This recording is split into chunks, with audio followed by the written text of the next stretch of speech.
while it is running right now, I was shuffling things around last night while I was packing, and I broke the 12-volt plug for the refrigerator. I broke it off inside the port and actually blew both fuses. Both the one built into the original plug and on my fuse panel. So it was good to know it was good to prove that the protection works. What I was worried about is whether vibrations here on the trail, etc., would ultimately make it fall apart. It's just barely holding together. So I had another refrigerator previously, but I had the cable from the old refrigerator. It had a different style plug than this one, but I had already cut that off.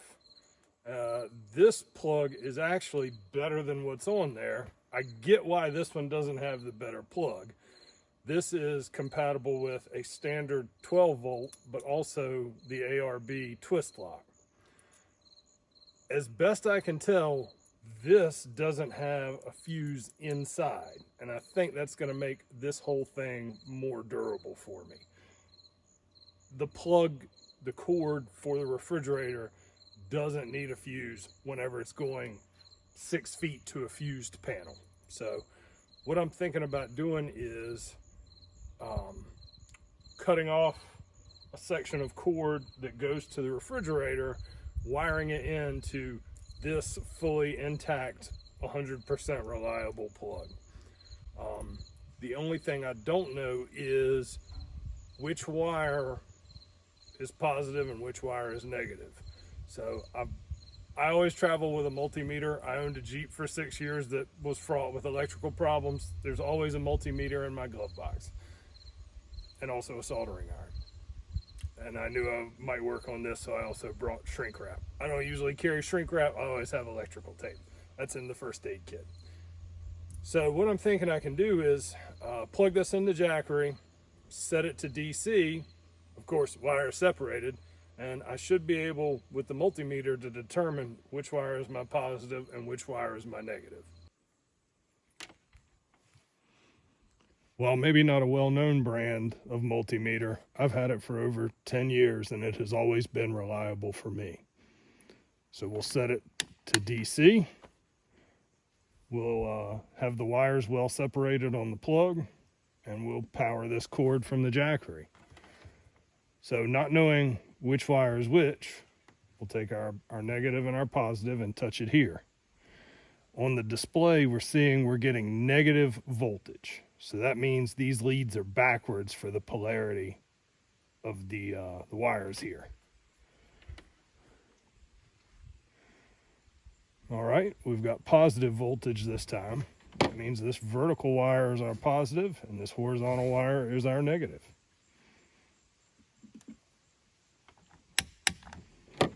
We'll mark these on the wires, so whenever we do cut things, we'll know which is which. We'll do a similar test with the original cable for the Dometic. So this has a resin block, rubber block, and that'll be what we're grafting into this other cable.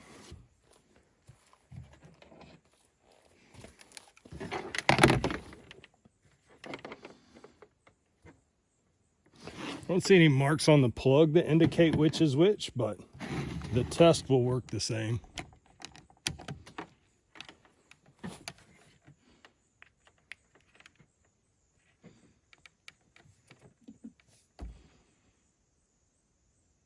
All right, we've got positive voltage, so we know which is which. I'll make a mark on this so we'll make sure we put things together correctly.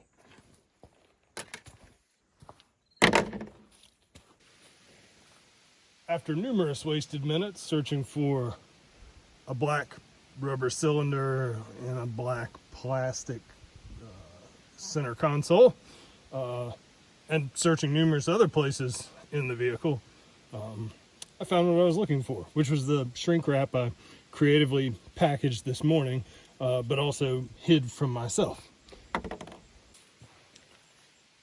So this is the shrink wrap I brought. The colors don't necessarily mean anything. I just wasn't sure what size the wires were, how big my blob of solder would be, and what I was going to need to adequately insulate things. So brought a little bit of solder. I got the soldering iron plugged into the AC side on the Jackery, heating up. We've got our new old wire, and we'll get something to trim us off a little bit of this Dometic wire.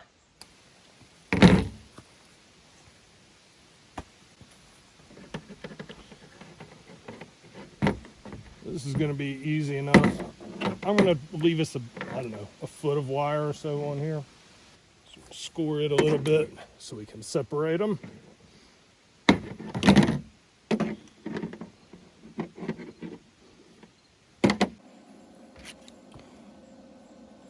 going to tin the tip of the soldering iron if it's ready.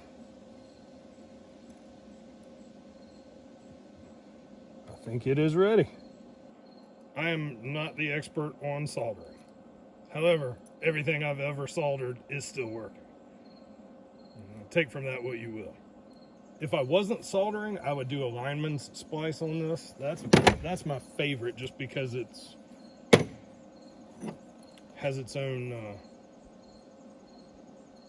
strain relief built in. I think the most important thing when soldering is to remember to put your heat shrink on first.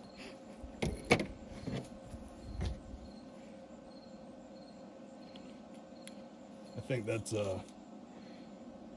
probably the most common mistake. So I'm going to try and make our positive be red for future identification.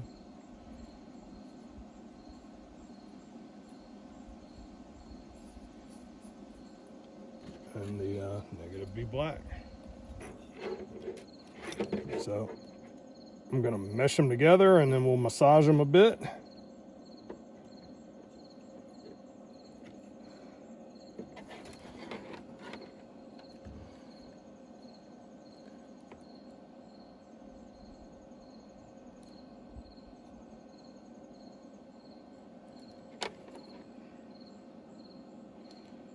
Really good penetration of the solder into the strands. Really happy with how it's turning out. This is usually I use a really junky soldering iron in the garage, so having one working this nicely is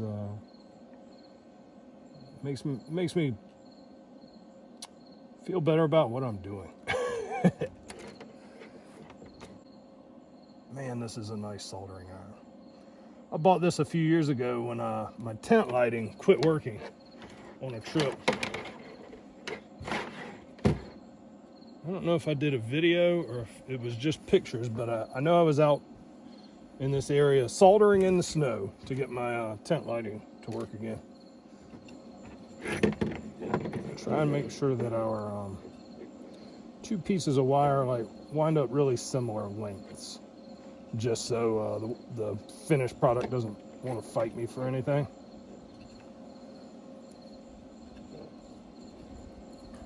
That's good enough for me.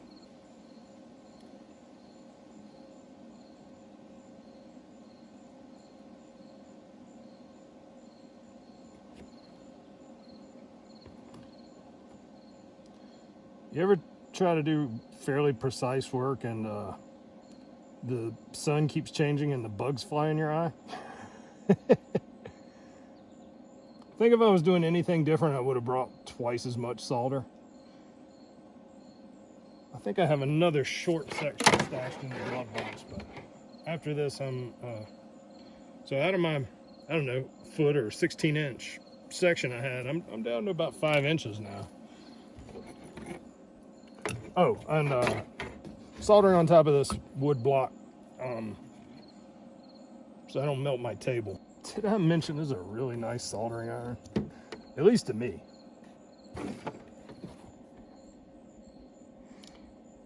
I learned to solder on giant 1970s stuff.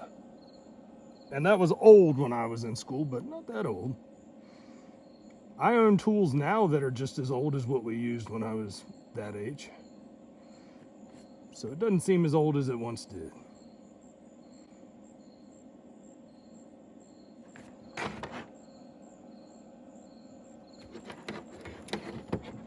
All right, I'm down to my last couple inches of solder.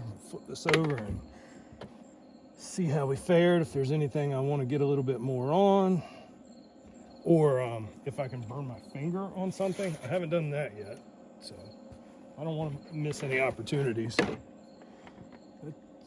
Injury is usually like a required aspect of this sort of thing. Not serious injury, just minor injury. You gotta, it's gotta leave its mark on you.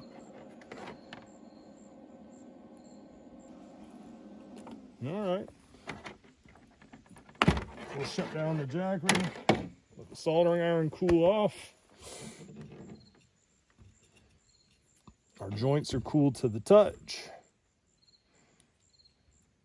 so it won't eat our shrink wrap whenever, they're almost cooled to the touch.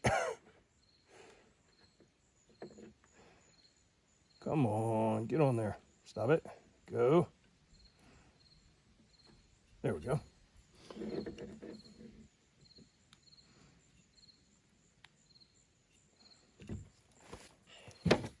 So that's our two inners. I really should have added an additional piece of this at each end so we could combine everything, but such is hindsight, right?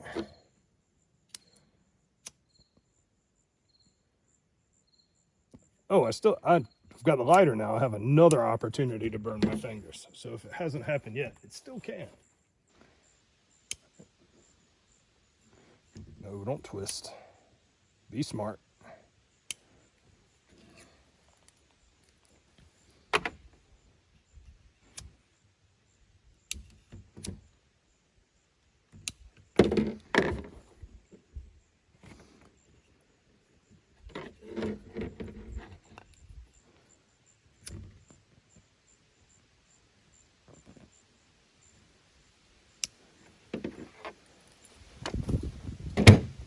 Time for go treads.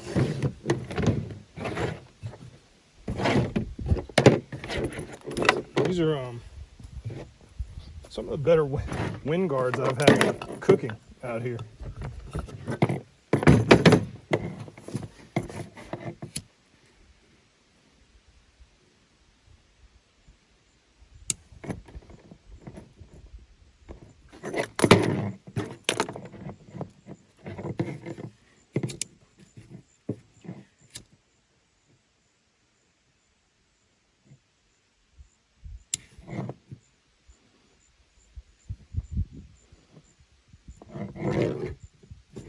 All right, I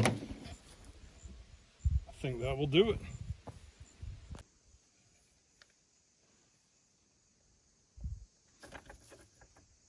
Doctor, the operation is a success. Now for the big moment. All right, it's alive. All right, truck is put back together. Fridge is plugged into the jackery and cooling correctly once again. You might consider some type of 12-volt repair plug if these sort of devices are in your assortment that you run. I'm not sure what exists. This was what I had on hand, packing up to leave first thing this morning. So I went with what I had. I will investigate and see what other options are available.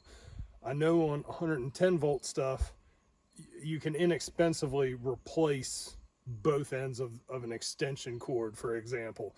So I imagine there are 12-volt repair plugs. So I will, when I'm back in civilization and cell service, I will see what's available. But for what we could do here, I'm very happy with the repair. So on that note, it's time for a beer. It's gonna fizz. Cheers. Thanks for watching.